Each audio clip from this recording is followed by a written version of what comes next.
বিপদে মোরে রক্ষে করো এ নহে মোর প্রার্থনা, বিপদে আমি না যেন করি ভয়, দুঃখ তাপে ব্যথিত চিত্তে নাই বা দিলে সান্ত্বনা, দুঃখ যেন করিতে পারি জয়।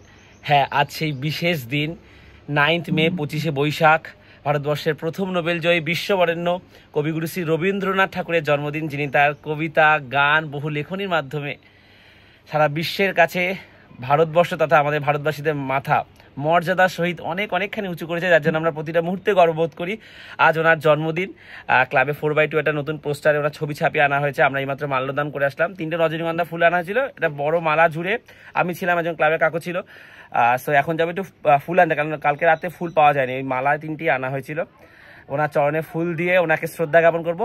চলো, সকাল সকালই সিটটা কি গরম হয়ে গেছে, ওই জন্য একটু জল দিয়ে আগে মুছে নিচ্ছি, নাহলে বসা যাবে না এটার উপরে।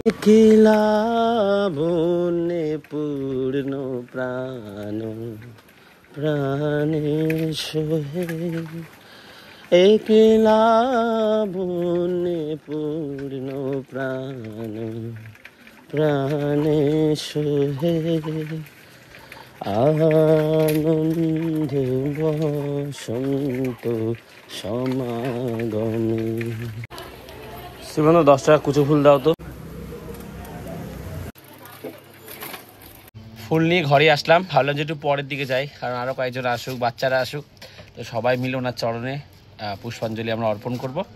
এখন বাকি কাজগুলো গুছিয়ে নিই। তো এখানে গান নিয়ে বসেছে, কিন্তু এইটা ভেঙে গেছে, দেখি তোর ঠিক করে আনতে, এই যে এইখানে এইটা ভেঙে অটোমেটিক ভেঙে গেল না, কিছু করতে গেছিস, খুলতে গেছিস? ছিল এর মধ্যে, কিসের আওয়াজ হচ্ছে, এটা তো এমনি আওয়াজ হচ্ছে। এটা চলে এসেছে খেলে। আজকে কি? আজকে রবীন্দ্রনাথের জন্মদিন। আর রবীন্দ্রনাথের জন্মদিন, রবীন্দ্রনাথ ঠাকুরের জন্মদিন। মালা বললে আর মহারানা প্রতাপের জন্মদিন। আর হচ্ছে গিয়ে কি বলে, তোরা মালা ফুল দে, ওই তো আনা আছে ওখানে, তো এই জন্যই ওয়েট করছিলাম। ঠিক করেছিস। কোনটা স্কুলে যাবি না? একটা করে দে, আরো লোকজন তো দেবে। এক গাদা করে ফুল দিচ্ছে।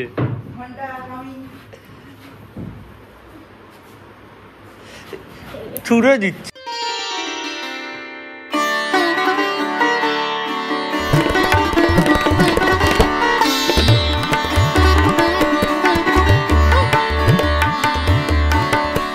আজকে তো সেরকম কারো ছুটি নেই, ওই জন্য সকালের দিকে করলে ভালো হতো। ফুলটা এনেছি, তারপর দেরি হয়ে গেছে একটু, তাও লোকজন আসছে, পরে বা সকালবেলা করবো। আর ফাংশন হবে সেটা ডেটটা পরে, কারণ মাঠে বিয়ে বাড়ি হচ্ছে, তো পরে একটা অনুষ্ঠানও হবে কদিন পর। আজকে সকালে ব্রেকফাস্টে এই মেরি বিস্কুট আর জল বিস্কুট। আজকে যা গরম দিয়েছে ব্যবসা, প্রায় গরমের হাত থেকে বাঁচতে সকাল থেকে সব দিয়েছি ড্রেনে, এরকম ঢুকে বসে আছে। কি আর করবে, প্রচন্ড গরম। মেঘ করে এসে পূব দিকের আকাশে, পশ্চিম দিকে অতটা এখনো মেঘ ঘনিয়ে আসেনি। আর মন্দিরে এই জায়গাটা এত সুন্দর, কোকিল ডাকে না, মন প্রাণ জুড়িয়ে যায়। এখন চুপ করেছে, ক্যামেরাটা অন করেছি, এখনই করছে না। অসাধারণ লাগে এই জায়গাটা দিয়ে। আকাশ দেখো, কালো মেঘে পুরো ছেয়ে গেছে, হাওয়াও দিচ্ছে, এই বৃষ্টিও শুরু হয়ে গেছে। যদিও বাড়ির কাছে চলে এসেছি, আমার পিঠে ওই ডালটা ভেঙে পড়ার পর থেকে না, এখন হালকা জোরে বাতাস দিল, আমার ভয় লাগে। কি হাওয়াটাই না দিল এই মাত্র, চোখে মুখে পুরো বালি ঢুকে গেছে। বাপরে, জল কাটছে চোখ দিয়ে। যদি বাড়ি চলে এসেছি অলমোস্ট, এবার চাপেছে ঝড় আসে, ভাবছিলাম জোরে ঝড় দিলেই কোথাও দাঁড়াবো আমি। আমাদের বাড়ির পাশে জেঠিদের গাছে আমগুলো শুধু দেখো, ওরে সরবনা, এই দেখো দুলছে, যে কোনো মধ্যে পড়ে যেতে পারে, অনেক বড় বড় হয়েছে আমগুলো। এই স্নান করে আসতাম, আর এই 4টা আমরা নিয়ে এসেছি। ওই ফ্ল্যাটের ওখানে পিছনে একটা গাছ আছে, ভালো প্রজাতি আমরা, এগুলো বেশ ভালো খেতে, আগেবারও পেরেছিলাম। একটা বাচ্চা বলছে, আমি জিজ্ঞাসা করে পেরেছি, চেনা পরিচিত, আমাকে 4টে দিয়েছে, নিয়ে আসলাম। এটা মাখাস ভালো লাগবে একদম, এই আমরাগুলো ভালো খেতে খুব, কে জানি, কিন্তু ভালো। 3:15 আমি আর মাই খাচ্ছি, রানী বলে একটু স্নান করে পরে খাবে। আর লাউ শাক আর পটলের তরকারি হয়েছিল, তারপরে আবার মাই আমের চাটনিটা করেছে। কারেন্ট চলে গেছে, এখন নাচছে এমার্জেন্সি চালিয়ে। কি হয়েছে? আমি যাচ্ছি স্টেশনের দিকে, তার কারণটা হচ্ছে কি, বাবার দোকানে যাবো আর একটু হাঁসের ডিম আনতে যাবো। তবুওয়ালা মা তরকারিতে 1 গাদা হচ্ছে কি আদা দিয়ে, মানে এমন আদা দিয়েছে, পটলের তরকারি দিয়ে খেতে পারি, শুধু শাক দিয়ে ভাত খেয়েছি। রানী বললো ডিম নিয়ে রাতে নাহলে ভাত খাওয়া যাবে না, যাই না বাবা এসে কি বলবে। এখন ওই ডিম আনতেই যাবো আর কি। আদা খাওনি?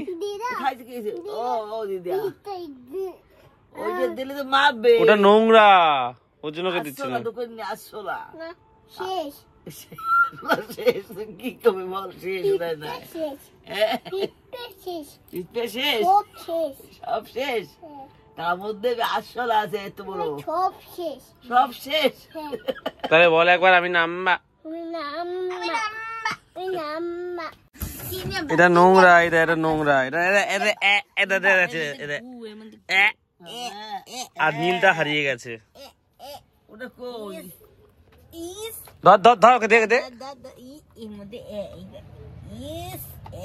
নীল পালিশ পরছিস তুই, বল মেয়েদের মতন।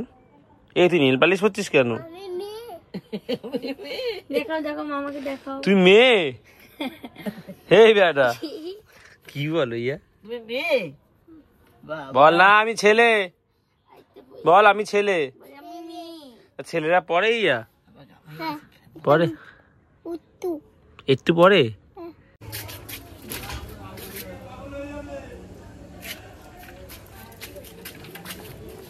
বাবা এখন দোকানে আলুর চপ ছাড়ছে, বাকি কোনো মাল নেই সেরকম, পুরো ফাঁকা।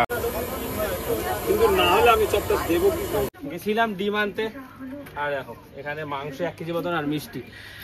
বাবার দোকান থেকে নেমেছি, ওখানে যে মুরগি মাংসের দোকানটা আছে ওখানে সাবস্ক্রিপশন দেখা হলো, বললো বলুন তোমার দোকানে আবার যেতাম, কাকুর সঙ্গে দেখা করেছি, চাটা খেয়ে এসেছি। তো কাকু তো ব্যস্ত ছিল, আর সেরকমভাবে কাকুকে বলিনি যে তোমাকে ফোন করতে, একটু দেখা করার ইচ্ছা। আমি বাইরে কাজে থাকি আর ইন্ডিয়াতেই, তুমি অফিসে বলে এসছেন যে একটু প্রবলেম আছে, ওই জন্য ছুটি নিয়ে চলে এসছেন, যে ভ্লগ নিয়ে আসতে পারিনি। আর ভ্লগে হচ্ছে গিয়ে বর্তমান পরিস্থিতির কথা মাথায় রেখে উনি ওখান থেকে কাজ থেকে ছুটি নিয়ে এসছেন, তো ভ্লগে আর আসার ইচ্ছা ছিল, কিন্তু ওই জন্য দেখাতে পারিনি, না আসতে পারিনি। ঠিক। আর হচ্ছে গিয়ে উনি বলছে মিষ্টি এনেছি একটু, আর মাংস এনেছি, তুমি মাংস নিয়ে তোমরা সবাই আনন্দ করে খাওয়া হচ্ছে। আজকে শুক্রবার, বা আমার তো খায় না, বলছে ঠিক আছে তোমরা দুজন খাবে আনন্দ করে। আর বলছে রানী তো পা ভালো খায়, পাওয়া নেবে। আমি তো খুব লজ্জা পড়ে গেছি, ওইসব দেওয়ার দরকার নেই।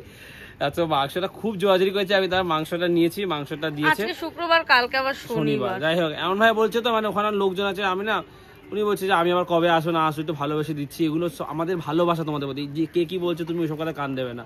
আমরা ভালোবেসে দিচ্ছি, তোমাদের তো আগে কেউ চিনতো না, তখন কি কেউ দিত? এখন ভালোবাসা তোমরা ডিজার্ভ করো, তাই তোমাদের দেয় এগুলো।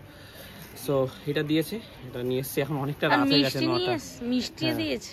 রানী হচ্ছে গিয়ে মাংসের প্রস্তুতি শুরু করেছে, পেঁয়াজ রসুন আদা সব কাটছে, আর আমি ইফাকে এবারে রংটা কমপ্লিট করি। প্রথমে প্রাইমার দেবো, ওইটা নিয়ে এসছি কেন? প্রাইমারটা কোথায়? সাদা কৌটোরে যেটা? ও দেখ, না এটা না, দেখে দিস তো। ওটাই প্রাইমার। দাঁড়া,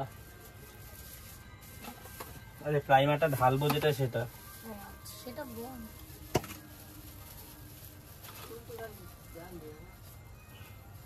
পেয়েছো না? নাড়ি নিলে ভালো আছে। ঠিক আছে,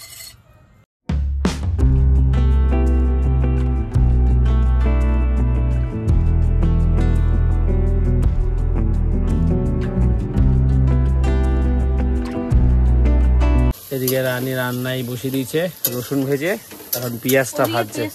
এদিকে তেল গরম হয়ে ধোয়া। হ্যাঁ তাই তো দেখছি ধোয়া, আমি রঙ করতে ছুটে এসেছি তাই। আমি তো দিকে প্রাইমারটা রাখছিলাম, দিয়ে ঘরে ধোয়া ছড়িয়ে গেছে। রানী ওদিকে মিক্সার চালিয়েছে, হঠাৎ তো বলছি বাবা ভুলেই গেছি তেল বসিয়ে, তো ওই জন্যই মানে তেলটা গরম হয় না, ধোয়া ছড়িয়ে গেছে। যাই হোক এবার হচ্ছে কি আমি হলুদ রঙটা লাগিয়ে দেখি, প্রাইমার লাগালে নাকি হলুদ রং কম লাগে, সেটাই দেখি যে কতটা কম লাগে বা কতটা ভালো হয় আর কি। চলো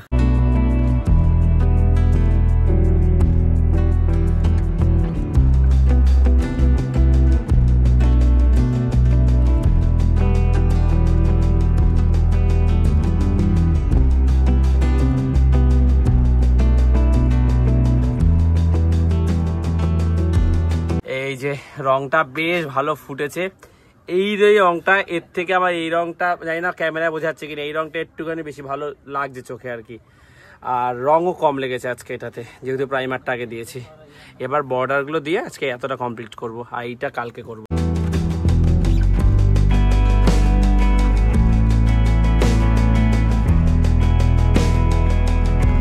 সো আমার আজকের মতো রং করা কমপ্লিট, বেশ দেখতে ভালো লাগছে। এদিকটা পুরোটা হয়ে গেল না, বেশ ফুটবে আরো।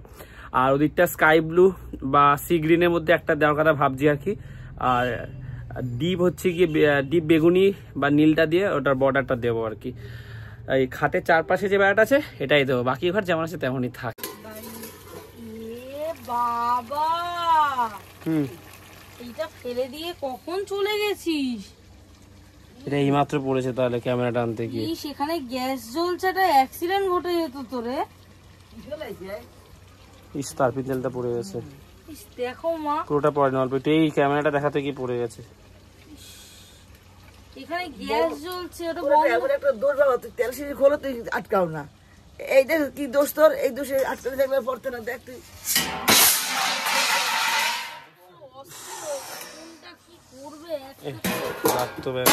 বাজে 11:30, এই রানীর রান্না কমপ্লিট হলো। সুন্দর কালারটা হয়েছে, কষা কষা করেছে, একটু টেস্ট করে দেখি। যখন হয় তখন টেস্ট করার মজাই আলাদা।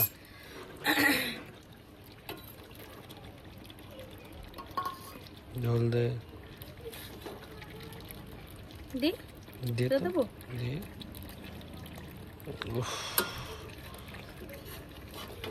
অত ঝোল দিতে হবে না, অল্প ঝোল। আমি খাবো, রাখবো। সে খেতে বসে গেছি, রানী বললো তো পরে খাবো, তো রাতে খাই তো অভ্যাস হয়ে গেছে। আমি এখন খাই। মাংসটা খুব টেস্ট হয়েছে। চলো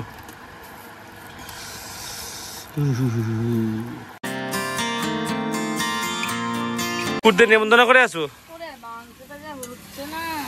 কাঁচা লঙ্কা দিবি না? দাঁড়া আগে কষাচ্ছি তেলে। তেলে আলু দিবি না? কষাচ্ছি।